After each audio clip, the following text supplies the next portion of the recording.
Hola, hola, buenos días, buenas tardes, buenas noches, desde donde nos estén escuchando y a la hora que sea que nos estén escuchando. Es para mí un honor nuevamente poder estar con ustedes en este tercer episodio del podcast de las pérdidas también hay ganancias. Y el día de hoy, ahora sí vamos a arrancar con el tema del duelo.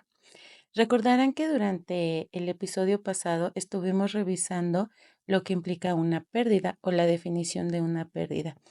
Dijimos que los seres humanos generamos vínculos con las cosas, las situaciones o las personas, y al romperse esos vínculos, que son como este lacito invisible del que les hablaba para poderlo identificar con mayor detalle, habría paso entonces al proceso de duelo. Ujú. Pero, ¿qué es el duelo o cómo pudiéramos definir el duelo? Cuando escuchamos esta palabra, de forma inmediata pensamos en el dolor y pensamos en la muerte. Pero recuerden que la muerte no es la única pérdida que puede generar un proceso de duelo. De entrada vamos a pensar en el duelo así, como un proceso que consta de determinadas etapas que nos permiten llegar a algo que vamos a llamar aceptación o bien transformación. También vamos a tomar en cuenta que todas las pérdidas van a generar la activación de un proceso de duelo. Y para entenderlo con mayor detalle vamos a arrancar. Hay varias teorías acerca de las etapas por las cuales transitamos durante el proceso de duelo.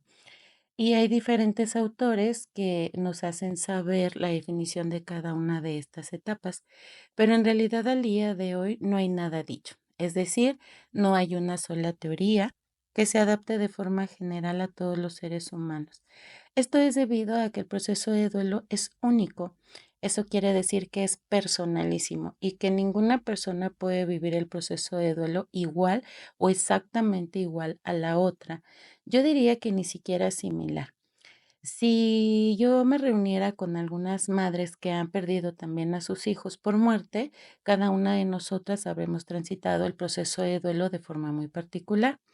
Ello debido a las circunstancias, la forma, las expectativas, la percepción de vida, las herramientas emocionales que cada una de nosotros tenemos durante el proceso, etcétera. Por ello se dice que el proceso de duelo es único e irrepetible. Lo que sí es verdad es que vamos a vivir algunas experiencias similares. ¿A qué me refiero con experiencias similares? Nuestra psique está preparada para poderle dar forma al proceso de duelo, pero con una variabilidad que tendrá que ver con la construcción de nuestras creencias y de nuestra personalidad. Anteriormente, Elizabeth Kubler-Ross llamaba a esta serie de pasos etapas que teníamos que transitar por el proceso de duelo. El día de hoy, Alba Payás, que es como lo más actual en temas de investigación de la tanatología, nos habla acerca de la teoría de las dimensiones. Ambas buscan explicar de forma detallada lo que vamos a vivir en emociones, pensamientos y sentimientos durante el proceso de duelo. Yo intentaré describir algunas de ellas el día de hoy, pero de una forma muy peculiar, es decir, digamos a la Carla. ¿Por qué digo a la Carla?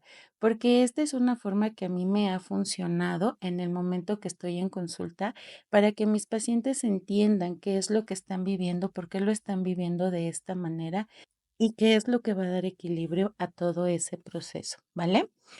Entonces me gustaría arrancar con la primera de esas etapas del proceso de duelo, que para mí sería entonces el shock. Y el shock dice, no, no me quedé sin audio, es simplemente que el shock no dice nada. El shock es un momento en el que estamos como congelados o estamos como congeladas, ¿saben? Nos cuesta como mucho trabajo pensar, como mucho trabajo sentir, como mucho trabajo entender lo que está sucediendo, como si estuviéramos pausados en el tiempo, como si estuviéramos pausados en las ideas, como si estuviéramos pausados en los sentires. Después del shock viene algo a lo que vamos a llamar negación. Y la negación dice, ¿es en serio? No, esto no puede estar sucediendo. ¿Cómo es posible? ¿En qué momento? ¿De verdad? ¿Sí? No puede ser. La negación dice no, no y no. Y al mismo tiempo la negación es un mecanismo de defensa de nuestra mente que nos permite tolerar el dolor de a pocos, como si lo fuera dosificando. ¿Saben? Nuestra psique es bien sabia y va a decir el momento preciso en el que estamos preparados o estamos preparadas para recibir un poco más de información y realmente la podamos tocar para poderla entender y para poderla resolver. Antes de eso, la negación no permitirá que tengamos acceso a esa información porque podría ser tan doloroso que podríamos perder la razón. Entonces, la chamba de la negación es hacer como que nada pasa y hacer tolerables los días que van transcurriendo después del momento de la pérdida. ¿Qué es lo que puede suceder cuando la negación está activa? Déjenme darles un ejemplo. Yo recuerdo que como unos 3 o 4 meses después de la muerte de mi hijo, fui de compras a una tienda departamental y ya hasta el momento en el que estaba en la caja a punto de pagar, me di cuenta que había puesto en el carrito de las compras pañales y leche. Entonces fue como un momento de, ¿qué estoy haciendo? Entonces saco la leche, saco los pañales, pago lo demás, pero por supuesto tuve un momento de quiebre. Recuerdo haber llegado al carro, sentarme frente al volante y haber llorado estrepitosamente durante un muy buen rato. Me quebré. Ujú. Pero el hecho de que me haya quebrado quería decir que mi psique ya estaba lista para poder procesar ese pedacito de la realidad sin que me generara mayores complicaciones. Y así con el paso del tiempo se fueron derribando otras barreras que me permitieron hacer frente al dolor para poderlo resolver. Después de la negación viene otro momento al que vamos a llamar ira. Y la ira, tal como su nombre lo indica, no es que estemos nada más enojados o de malas o intolerantes. La ira quiere decir que estamos enojados, iracundos, intolerables, lo que le sigue. ¿Con qué o por qué estamos enojados? Con nada en específico y con todo a la vez. Podemos estar enojados con Dios, con el diablo, con la vida, con el universo por el evento que ocurrió. Podemos estar enojados con la gente que pensamos que tuvo la culpa de esto que ocurrió. Podemos estar enojados con la circunstancia o en el caso de la muerte incluso con las personas que murieron. Ujú. Es un momento en el que también estamos reactivos. ¿A qué me refiero con esto? A que de pronto alguien puede llegar y preguntarme, oye Carla, ¿cómo vas? ¿Cómo te sientes? Y yo poner cara de pocos amigos y decir, pues, ¿cómo se te ocurre que me siento? Y la otra persona decir, bueno, yo solo quería saber, apoyarte, pues no me preguntes mejor, contestaría yo, ¿no? Porque ¿cómo se te ocurre que voy a estar después de... Y entonces hay una explosión, ¿no? Y nos vamos a desquitar con las personas que están a nuestro alrededor, nos vamos a desquitar con las circunstancias. Digo, estamos como en esta etapa que yo le llamo de cerillito. Tantito nos tocan así y entonces viene el incendio. Pero es parte del proceso de la ira y es importante que cada una de estas etapas las dejemos fluir. Ya más adelante veremos qué herramientas podemos utilizar para transitarlas de forma más saludable y sin generar daños colaterales, porque aquí la bronca es que cuando generamos daños colaterales, pues hasta podemos tener pérdidas sobre las pérdidas de las pérdidas, ¿no? Y pues obviamente generarnos mayor desequilibrio a nivel personal. Pero es una etapa que no podemos hacer a un ladito y bueno, sí podemos, pero no deberíamos hacer a un ladito porque es algo bien importante de transitar para poder soltar y continuar. Después de la ira viene algo a lo que vamos a llamar depresión. Y la depresión es un sentimiento muy profundo de tristeza que empieza a acompañar nuestro día a día. Empezamos a tener también una sensación de displacer. ¿Eso qué quiere decir? Quiere decir que todo eso que anteriormente nos gustaba y disfrutábamos hacer, el día de hoy es como, nos da igual, ¿no? Como si la vida no te sabe, como si alguien llega y dice, Carla, te invito a un helado doble de chocolate Santa Clara con nuez, de ese que te encanta. Y entonces yo acepto con la esperanza de que me pudiera generar tranquilidad o me pudiera generar algo de sabor en mi día o hasta disfrute. Pero resulta que no, resulta que yo pruebo ese helado y es como, como es igual, ¿no? Si lo tengo o no lo tengo. Dejamos de disfrutar la presencia de las personas que amamos, dejamos de disfrutar nuestro trabajo, dejamos de disfrutar las actividades que hacíamos día con día. Y acompañado en la tristeza, por supuesto que vendrá el llanto. Esta es una parte muy importante de nuestro proceso de duelo porque si no permitiéramos fluir el llanto, se va a complicar cada una de las etapas. El llanto tiene una función.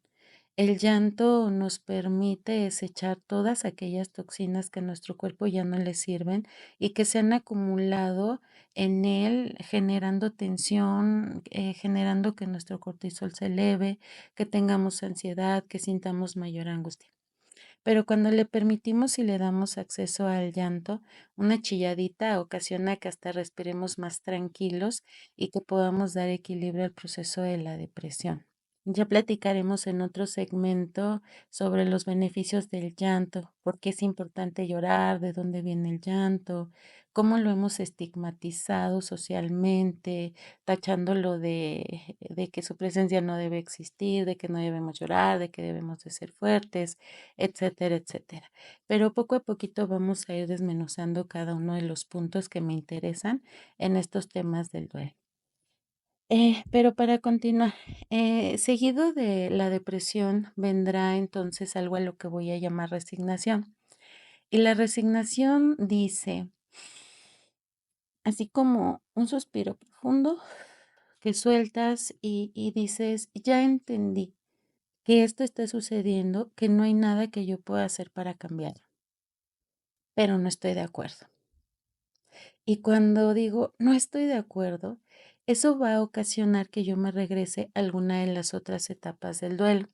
Es decir, puedo regresar a la ira o a la depresión o puedo regresar a la negación o al shock, etcétera. Esto quiere decir entonces que el proceso de duelo no es un proceso lineal. No quiere decir que aparece una etapa, luego la siguiente, luego la que sigue y ya la hicimos, ¿no? Llegamos al final, a la aceptación, la transformación, etcétera.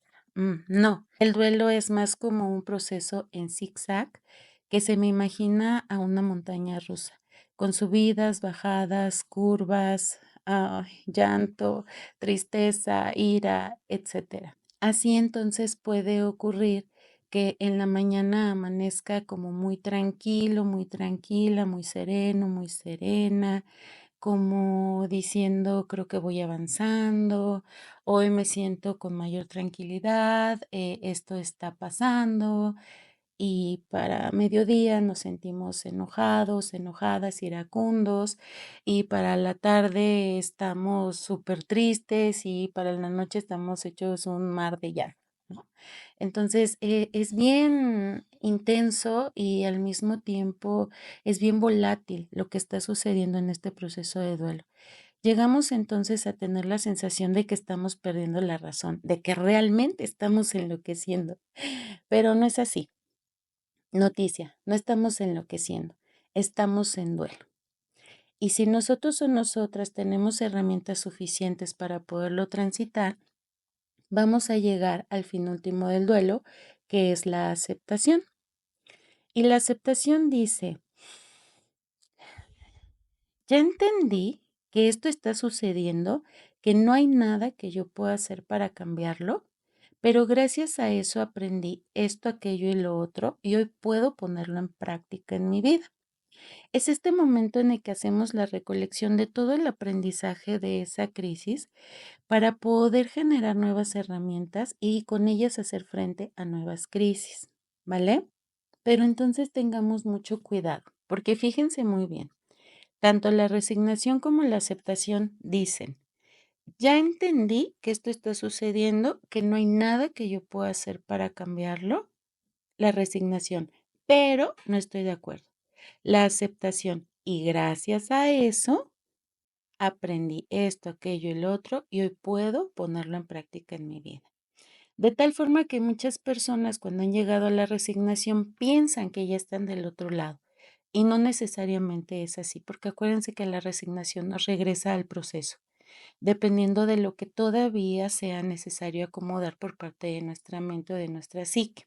Así que tengamos cuidado, porque si estamos en resignación y pensamos que ya estamos en la aceptación, vamos a dejar de hacer nuestra chamba para poder resolver el proceso de duelo. Dicen por ahí que el tiempo lo cura todo. ¿Será cierto? No lo sé. Yo creo fervientemente que lo que va a acomodar el proceso de duelo es lo que hagamos en medio de ese tiempo. Porque si el tiempo lo curara por sí solo, pues solamente me siento a esperar a que el tiempo lo cure y no necesariamente va a ser de esa manera, o mejor dicho, yo creo fervientemente que no es de esa manera. ¿Qué es lo que yo estoy haciendo? ¿Qué es lo que tú estás haciendo? ¿Qué es lo que estamos haciendo para poder transitar ese tiempo con tareas o actividades que nos ayuden a dar equilibrio a ese proceso de duelo? Y por ningún motivo me gustaría dejar pasar la aclaratoria que el duelo no es una enfermedad, ¿vale?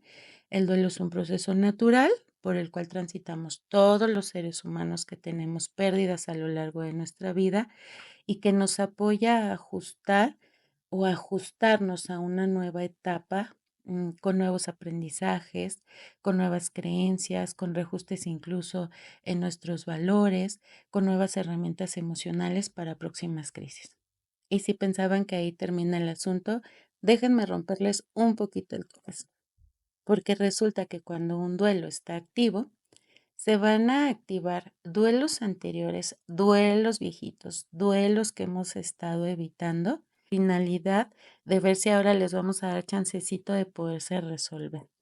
¿A qué me refiero con esto? Les voy a dar un ejemplo y voy a tomar algo muy banal si lo quieren ver de esa manera. Imagínense que en este momento se rompiera mi celular, un celular que yo quiero mucho, que tiene cierta carga emocional. Y entonces me da coraje y lloro y estoy hablando con alguien sobre lo que le ocurrió a mi celular y le digo cómo sucedió, dónde sucedió, qué fue lo que pasó y me desbordo en llanto y termino hablando acerca de mi perro que falleció hace como un año y cómo sucedió cuando murió y qué me dijo la veterinaria y desde cuándo me di cuenta que las cosas no andaban bien, etcétera. Y entonces la persona con la que estoy platicando se queda con cara de sorpresa como diciendo, ¿qué me hablas, no? ¿Qué es lo que tiene que ver tu perro con lo del celular? Y entonces yo como que me despejo un poquito y digo, no lo sé. Ujú. Justo ese es el aviso de que llegó un duelo que estaba ahí atorado y que no se ha resuelto. Y está pidiendo permiso, vio la puerta abierta, dijo, a ver, dame chance de poder acceder en el duelo actual para ver si podemos también resolver este que traes atascado, ¿vale? Pero si pensaban que ahí terminaba la cosa, déjenme ponerlo un poquito más complejo. Si en un periodo de tiempo corto tenemos más de una pérdida, eso quiere decir entonces que vamos a tener más de un duelo. No solo se van a activar los viejitos cuando haya un duelo activo, sino que además podemos presentar otras pérdidas. Ejemplo, imagínense que muere mi mascota, que por cierto sí murió hace un año más o menos, y después de que muere mi mascota, me corren del trabajo durante el mismo mes y luego termino con mi pareja y luego me dejo de hablar con una de mis hermanas. Y si estoy contando más o menos 3 o 4 pérdidas, entonces voy a tener 3 o 4 duelos. Cada una de las pérdidas que tengamos en un periodo corto de tiempo va a activar el número de duelos necesario para hacer cada quien su chamba. Entonces, imagínense las personas que a razón de la muerte, digamos, de un esposo, además de que murió su esposo y eso es una pérdida, también la sacaron de la casa donde vivían. Entonces ya perdió también su estilo de vida. Pero al mismo tiempo la corrieron de su trabajo, entonces ya también tuvo una pérdida laboral. 3 pérdidas equivale a 3 procesos de duelo, todos activos en un solo momento, agregado a los que se activen que son viejitos y que no hemos querido enfrentar. Ujú. Entenderán entonces por qué de pronto puedo decir que transitar un proceso de duelo hace sentir que estemos enloqueciendo, pero no estamos enloqueciendo, estamos en duelo. Y si desarrollamos herramientas para poderlo transitar, se los prometo que va a ser más llevadero. El asunto es que nadie nos ha enseñado a transitarlas. El asunto es que tenemos por ahí cierta ignorancia emocional respecto de los procesos de duelo y no hemos alcanzado a discernir las herramientas que ya tenemos y las que somos capaces de desarrollar para poder estar en él, con él, de la mano y tomando todo el aprendizaje para próximas crisis. Y una vez dicho todo esto, y habiendo descrito de la forma que me gusta hacerlo para que quede mayormente clara toda esta situación de los duelos, no estaría por demás que se dieran la oportunidad de hacer una revisión actual de las pérdidas que pudieran estar presentes en su vida y de los duelos que estas pérdidas activaron. Acuérdense que no importa si ustedes consideran que esa pérdida no es tan importante.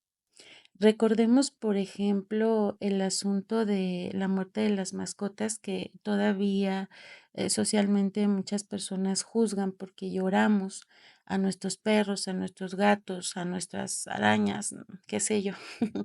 ¿Por qué toco el tema de las arañas?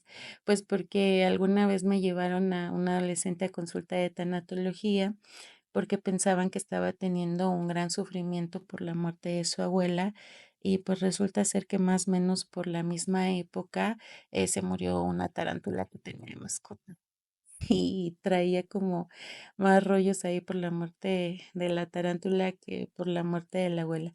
Y no porque lo de la abuela no le fuera importante, pero ese proceso de duelo era diferente porque no sentía tener pendientes con ella de ninguna manera. Y el vínculo que tenía con la araña, bueno, pues tenía que ver con otro contexto muy complejo que ya en otro momento se los... Ujú. Entonces resulta ser que también nos vamos a enfrentar a distintos tipos de duelo. Y esta parte la vamos a ir revisando en nuestro próximo capítulo para que ustedes aprendan a identificar en qué tipo de duelo andarán y si es necesario quizá incluso que hasta recibamos ayuda. Pero el día de hoy solamente dejaríamos, creo yo, como esta tarea de identificar las pérdidas que tenemos actualmente, los duelos que están presentes y la probabilidad de que se pudieran estar activando duelos anteriores que estén por ahí dándonos latas. Si de pronto se dan cuenta que todo esto que estamos platicando el día de hoy es algo que están viviendo, pero también se dan cuenta que es algo que no están pudiendo manejar, no duden en acercarse a un profesional de la psicología y de la tanatología para que pueda guiarles y para que pueda apoyarles a resolver cada uno de ellos. Esto con la finalidad de que podamos nutrir nuestro equilibrio emocional. El día de hoy, en esta época, en la actualidad, en estas generaciones, tenemos, creo yo, la facilidad o el acceso a mayor información para poder dar equilibrio a nuestra psique o a nuestras emociones. Tenemos acceso a mayores estrategias de educación emocional, algo que no existía hace 20, hace 30, hace 40 o hace 50 años. Y si además de eso las aprovechamos, pues obviamente el cómo vamos a estar viviendo también va a modificar el perfil. No es lo mismo vivir que sobrevivir, y esto es algo que sería fabuloso dejar en claro el día de hoy porque lo vamos a estar retomando en otros capítulos. Para mí la diferencia entre vivir y sobrevivir es muy clara y la diría en una sola palabra, y esa palabra es disfrutar. Cuando vivimos estamos disfrutando. ¿De qué? De todo y de todos, de todo lo que tenemos a nuestro alrededor. Podemos disfrutar desde una taza de café hasta la compañía de una persona en una charla exquisita. Podríamos disfrutar desde nuestras mascotas hasta un viaje alrededor del mundo, ¿no? No importa lo que sea, no te olvides de disfrutar, porque disfrutar es vivir. Cuando sobrevivimos, yo digo que solo existimos. Estamos ahí, ocupando un lugar en el espacio, ocupando un lugar en el mundo, en nuestro trabajo, ocupando un lugar en nuestra casa, pero como solo ahí existiendo, o solo estando, ¿no? Pero no estamos disfrutando y entonces olvidarnos de vivir implica dejar de disfrutar y eso me parece muy grave por una sola razón. No podemos dar lo que no tenemos. Y si nosotros no estamos disfrutando, si nosotros no estamos viviendo, vamos a hacer un cúmulo de frustraciones y amarguras que vamos a convidar a los demás, lo queramos o no, porque no es algo que estemos planeando. No es que yo diga, ay, me siento toda amargosa y ahora le voy a amargar la vida a los demás. Lo hacemos en automático, lo hacemos sin pensar. Insisto, nadie da lo que no tiene. Y si nadie da lo que no tiene, eso es lo que vamos a proyectar y eso es lo que vamos a convidar. De pronto, por ejemplo, quienes somos madres, quienes somos padres, queremos que nuestros hijos sean felices, que nuestros hijos sean exitosos, que nuestros hijos tengan una alta estima. Y entonces yo me pregunto, ¿tú lo tienes? ¿Tú tienes éxito? ¿Tú estás contento? ¿Tú disfrutas? ¿Tú vives? Porque ¿en qué momento pretendes que el otro te haga tu chamba? A veces vivimos a través de los demás y eso no está padre ni para mí ni para el otro, porque ponemos a cuestas del otro la responsabilidad de mi felicidad, ¿vale? Entonces, vivir y sobrevivir tienen una gran diferencia y esa diferencia radica en el disfrutar. El permitirnos hacer una revisión de las pérdidas que hemos tenido actualmente, los duelos que se generaron y la posibilidad de la activación de duelos anteriores, nos va a permitir también revisar cómo andamos en el tema de vivir y sobrevivir. Y si de pronto por ahí descubres que no estás viviendo, mm, pues ojo, pongamos manos a la obra para poder hacerlo con calidad, ¿vale? Pues bien, vamos a dejar hasta acá el día de hoy este breve capítulo. Los invito a que hagan sus preguntas, metan sus quejas, dudas, aclaraciones, ¿por qué no? Todo lo que ustedes quieran a través de los medios que ya les había compartido previamente.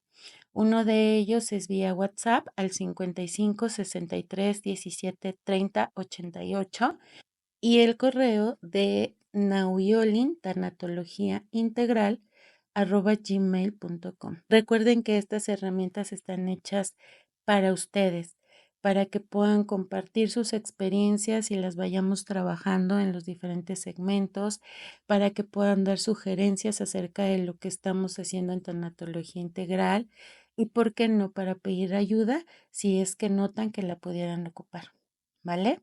Pues bien, me despido. Recuerden que mi nombre es Carla Medrán, psicóloga y tanatóloga, y estoy a cargo del módulo de tanatología integral en Naviolin, Movimiento y Desarrollo Humano. Hasta pronto.